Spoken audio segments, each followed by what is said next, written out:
Hello, John Bile here, author of the 4th edition of Organizing Successful Tournaments. Today we're going to be speaking about double elimination tournaments. And the basic premise with double elimination is that you need to lose twice before you're eliminated.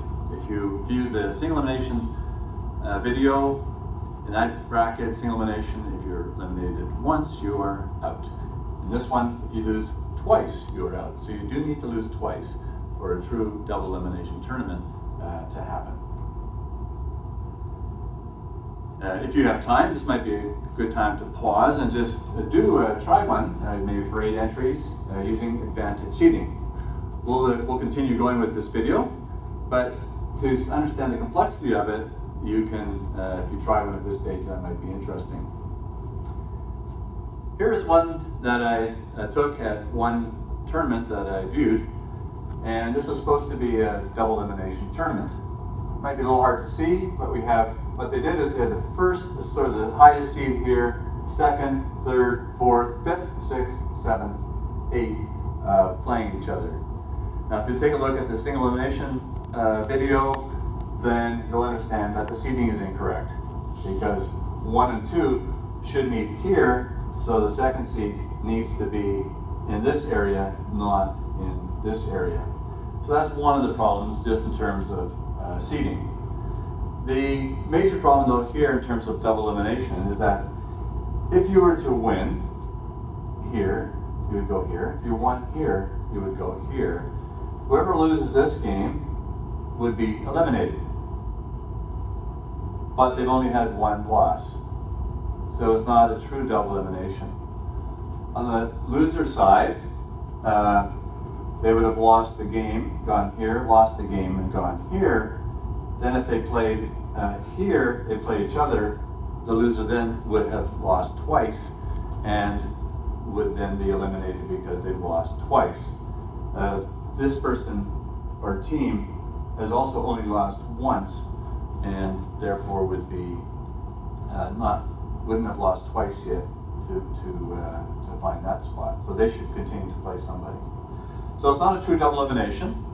It's really kind of a single elimination tournament that was poorly seeded, and sort of a loser's bracket or a consolation round on the other side. So this is not a double elimination tournament. This is actually how it works. So this may look very confusing, but let's try to simplify it by just looking at the top 8 at this stage. So just sort of ignore this bottom part here. So we have team A, B, C, D, E, F, G, H playing each other, so we've got 8 teams. Again, double elimination, this is like a single elimination tournament here. So the winners play each other, winners play each other, winners play each other, and you would have a championship. So that's the single elimination part. If you lose, so one team loses here, one team loses here, they would play each other. The loser here would be eliminated because they've lost once, twice. The winner continues. If they're eliminated here, they've lost twice, they would be eliminated because they've lost twice. And you keep going all the way to this end. This team, however, would have only lost once. This team hadn't lost at all, so they would come around and play each other if this was an 8-team format. And then if there was a loser, so whichever team lost, so if we go to the 16, for example, that team, this team over here has only lost once. They would come up here and play the number 1 seed, presumably. And if the number 1 seed won, this seed would have lost twice and would therefore be eliminated. If this team won, then they both only lost once. They would need to play each other again because both teams have only lost once, and it's a double elimination tournament, so before you're eliminated, you need to lose twice. So there would have to be another game played between the top 2 seeds for this to be a true double elimination tournament. Now, if you lose here, as in our previous example, this one here, if you lost here, you were eliminated after only 1 game.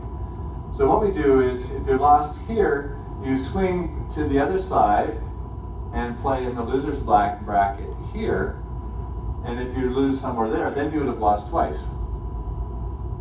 And the same thing with this bracket, if you lose, you go here. Now you go like, why do we have this crossover? Why don't we just have them stay here and this team stay here? It's possible that these two teams play each other. The winner goes here and loses. The loser here goes here and wins. Then these two teams would play each other again. So in order to avoid the same teams playing each other or the same players playing each other, we have this crossover to reduce the likelihood of the same teams or the same players competing against each other. So these crossovers are significant, even though it looks somewhat confusing. So, what does it look like? So again, this is like if you think about this as just a single elimination tournament, that's all this is. And seed 1 plays 8, 5 plays 4, 3 plays 6, 7 plays 2. Again, the seeding we discussed in the single elimination video. So this is correctly seeded for advantage seeding. 1 plays 4, 3 plays 2, and 1 plays 2, 1 presumably wins and goes to here. So that's a single elimination tournament. Now what happens when you lose? Well, seed 8 goes to here, seed 5 goes to here. And so those two teams play each other. So again, to go back, so it's the loser of this game, the loser of this game, they're going here and playing each other. And then the same thing here, loser here is under 6 and 7, so 6 and 7 would play each other there as well. And again, it's important that the teams with advantage seeding, that the close teams play each other. So like who is truly the sixth place team for that day, 6 and 7 would compete, and presumably 6 wins, but it could be 7 that's actually 6. So they would go down to here. Now 8 is probably, let's just say 8 loses to 5, 5 goes on, 8 lost once, 8 lost twice, they lost twice, so they're eliminated through double elimination because they lost twice. And the same for team number 7, has lost once, has lost twice, they would be eliminated. 6 plays 4, and presumably 6 loses to 4, excuse me, and 6 would have lost once, they would have lost twice, they would then be eliminated. So you lose two matches, 2 games, and you are eliminated from the tournament. The other thing that you can notice here, in terms of locations, we talked about that in the single elimination video, but the closest game is between 5 and 4, so they get the best location. The next closest is between 6 and 3, so they get the second best location. And then 2 and 7 get the third best, 1 and 8 get the fourth best, because that's the location we wanted to least affect the outcome. And then in the next round, 1 and 4 would play, 2 and 3 would play, and so on. And again, we try to match it up as best as we can.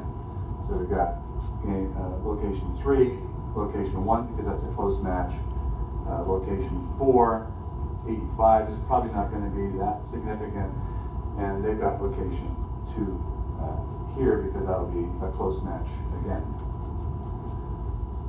The difference here is 3, 1 to 4. The difference here, 5 to 8, is 3 in terms of skill.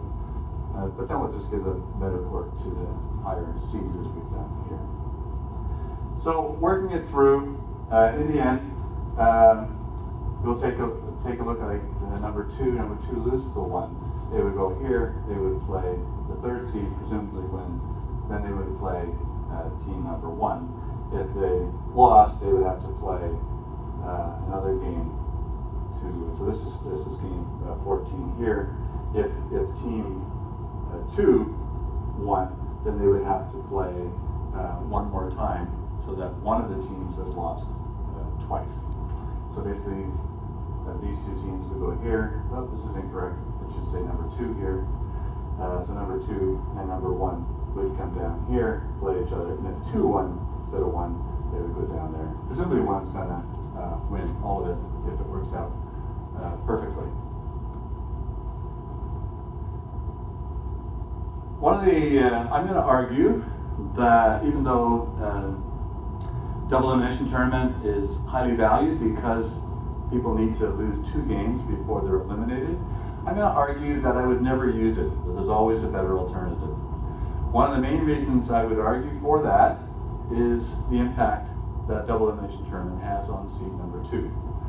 Let's first of all take a look at seed number 1. So seed number 1 plays and they win. Seed number 1 plays again, the second game, they play again, the third game, then they play in this final, so they play 4 games, possibly 5. Most of the time, they're going to have a little bit of a pause in there depending on the number of locations you have. So they play possibly 5 games. 4 of the teams are going to play 2 games. So that's quite a discrepancy already. 2 games, 5 games. Let's see what happens to the second seed. So they play 1 game, they play 2 games, and they win and win. They play number 1 and they lose. So that's the third game. They go down to here and play seed number 3, 4th game. They play number 5, sorry, number 1, that would be the 5th game, and then if they win, they would have to play a 6th game. So 4 of the teams, half of the teams play 2 games, and it's possible that the number 2 seed would play 6 games. So there's quite a discrepancy in terms of the number of games.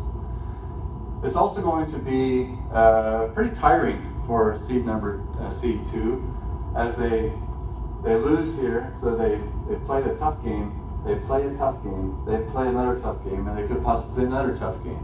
So they might have like 4 games in a row with very, very tough teams. So because of this discrepancy in terms of the number of games, because of the challenges to the second seed, I think there's better ways to use tournaments than to use double elimination. In fact, I'm going to argue that putting it into pools and using round robins would be the way to do that, and I would suggest you watch the round robin video to learn more about that. Here's also the schedule. If we had 4 locations, we're using all of them the first 2 rounds, and then there's only 2 games, and there's only 2 games, and there's 1 game, and there's 1 game, and possibly another game. So we're not using our locations very effectively here at all either. We've got 4 locations, but half of them are not being used. So a different schedule, again, round robin play would use our facilities in a much better way as well. So game numbers, as we talked about,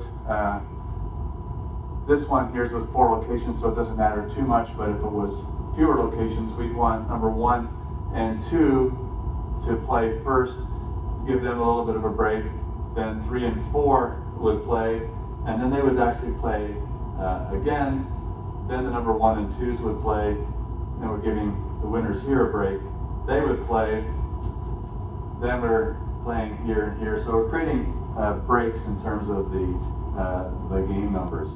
In this case, we have 4 locations, so they're all playing at the same time, then they're all playing again, they're taking a break, they're playing, and so on. So if you have fewer locations, game numbers are important, and again, I would refer to the single elimination video for that. And game locations, again, we spoke about that in the single elimination video, but in this first set here, if you think about these games, the best location goes to the teams that are the closest, and then second closest, third closest, fourth closest. 1 and 8, not a very close match. 4 and 5 will be. We'll give them the best location so that location doesn't affect the outcome. So again, having learned how to do it, we have you do it. But if you're to do it with the 6 entries, this is what it would look like. So again, if you took a break and just had you fill it out, this is what the eventual outcome would be. Let me just summarize it quickly. So double elimination, basic premise, you lose twice, you're eliminated. The number of games is n-1, same formula as for single elimination. So if we had 10 teams in single elimination, it would be 10 minus 1, it would be 9 games. In double elimination, everybody plays each other twice, so it's kind of twice through the schedule. So if there was 10 teams, it would be 10 minus 1. That was 9 times 2 would be 18 games, so you would know the number of games here. Again, implement it. You can photocopy from the book or run the software. Let's take a look at some advantages. The advantage of double elimination is that everybody gets at least 2 games. And that's probably the major reason that double elimination is used. You could lose and win the final tournament if you just had a bad first game. Seeding is important, but not critically important because you can lose and still win. If you just have a few locations, it probably doesn't matter that much, but if you have more locations, you're not using them very effectively. And people begin to compete more against people of similar ability as they advance through the schedule. The disadvantage is that there's a lot of games and that they don't use the locations very well. So they just get strung out, strung out, strung out. So it takes a lot of rounds to complete. So the best use might be time and locations, and final standings are important. But I'm going to argue, or I'm going to just declare, that there's almost always a better option than double elimination. As someone who's well versed in tournaments as I am, I would state, maybe a slight overstatement, but I would never use a double elimination tournament. I think there's always a better alternative. One. So it's pretty complicated to make a double elimination tournament by hand, and we've made it a lot easier. The book, and the front of the book gives you an access code to ancillaries for this book. There's a code in front of the book that you can use and download all the programs. So I've downloaded the double elimination tournaments from that book, or from the website. And so here's all of the double elimination ones. There's 51 of them there. But let's just pick one. Let me just go to double elimination, 8 entries, 2 locations. And the same as in the single elimination format, the same template comes out. And we just need to type in the name, the date, the seats, the locations. In this case, I've chosen just 2 locations. So let's just fill that in for a moment. So we'll have a double elimination tournament. Competition date, August 1, seed 1, 2, and again, you just tap through and it will populate the table below.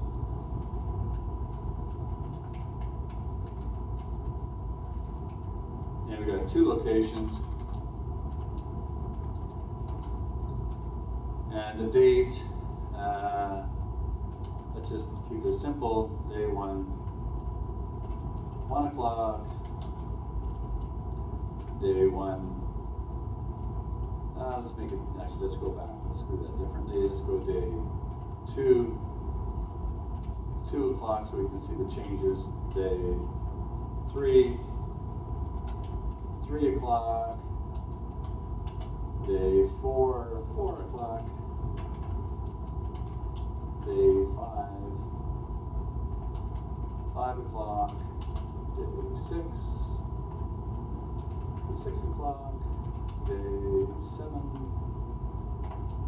7, whoops. Let's just fix that up again. 7 o'clock. Day 8, 8 o'clock. Day 9, 9 o'clock. So it's all been populated, and so we can see the schedule. So this is day 1 and day 1, so we're going to get that game done, that game 1. Then we'll get these 2 games done day 2 to give these 2 teams a little bit more of a break.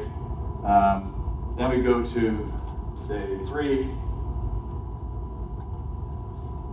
The losers of those 2 games would play, then the winners would play, then they would play, and so on.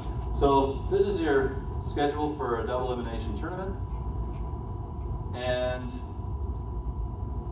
once the tournament keeps going, we can just simply, on those gray areas, type in the winners as we've done in this case. So you can just simply do it in that way. The H is home team. We're giving home team to the higher seed. So if it was a game like hockey, you would have to say the last line change would be for the home team, or in baseball, where the last team batting has home advantage. So we're going to give slight advantage to the higher seed. So that's double elimination. Actually pretty complicated to lay out and to sort out, but there it is, and hopefully I've convinced you strongly enough that even though you understand it, or you better understand double elimination tournament, that you would hopefully never use it. All right, that's all for now, and take a look at the other videos.